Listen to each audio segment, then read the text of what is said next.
করছিস? হ্যাঁ দেখ না, সব ব্যাগের দোকান দিই তাহলে একটা। তারপরে আমি একটা ব্যবসায়ী শুরু করি। এই দেখুন বন্ধুরা, বোন ভিডিও কল করেছিলাম, বোন এই ব্যাগটা নিয়েছে, ওর বাচ্চার জন্য খুব সুবিধা, ও অফিসও যায়। একটা ফিডব্যাগ, এটা আমার দিদা কিনেছে মাসির জন্য, এটা আমার জন্য একটা আমি নিয়েছি বোনেরই মতো। ফিডব্যাগ গুলো এই সুবিধা ঘুরতে নিয়ে, এই ব্যাগগুলো বেশ ভালো। আর এগুলো ট্রেনে উঠেছি, ট্রেনে 50 টাকা করে পেয়েছি, বাড়িতে আমার ব্যাংকে যাওয়ার জন্য খুব সুবিধা। তো এটা আমি মাকে একটা, দিদাকে একটা গিফট করেছি। আমি আর এইটুকু নিয়ে পেরেছি মা দিদাকে গিফট করতে, আর এটা দিদা আমাকে কিনে দিয়েছে।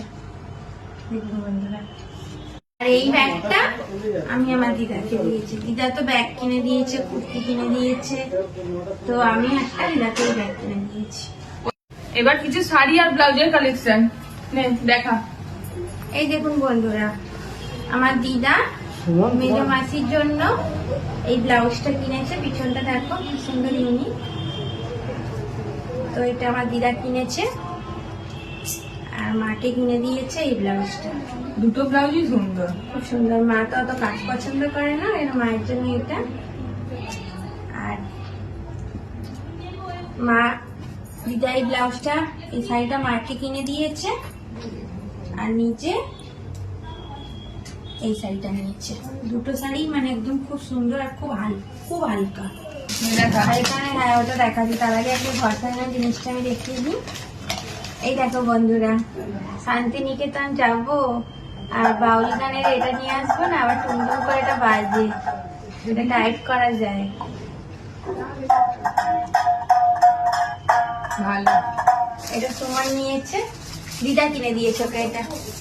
এটা 50 টাকা দাম মাত্র, হ্যাঁ, আর এগুলো ফটো ফ্রেম আর এগুলো 50 টাকা করে। তিনটে একই ফটো ফ্রেম নিয়েছি। ওই পার্বতীর কোলে মা গণেশ, আমাদের ঘরে তো ছোট গণেশ এসছে, তো সেই খুঁজিতে মা আর পার্বতী গণেশ নিয়ে নিয়েছি। দারুন হেভি। হেভি ফটো ফ্রেম গুলো দেখা, 50 টাকা করে। চুড়িগুলো দারুন। আর এই চুড়িগুলো তো ফেমাস, এখানে আমি অনেক খুঁজেছি কিন্তু পাইনি। তো এরকম তিনটে একই সেটে নিয়েছি, এই তিনটে আমার জন্য, আর বোন তার জন্য এটা নিয়েছি, দুটো দুটো করে মাল্টি কালার। আর এই যে পোড়ামাটির হার ওখানের জন্য ফেমাস, এটা আমি একটা নিয়েছি, একটা হার নিয়েছি। এই হারটাও 100 টাকা, মানে একটা দুর্গা ঠাকুরের মূর্তি আছে। ওই কুর্তিগুলোর সাথে হারগুলো খুব ভালো লাগবে, একটা নিয়ে নিয়েছি।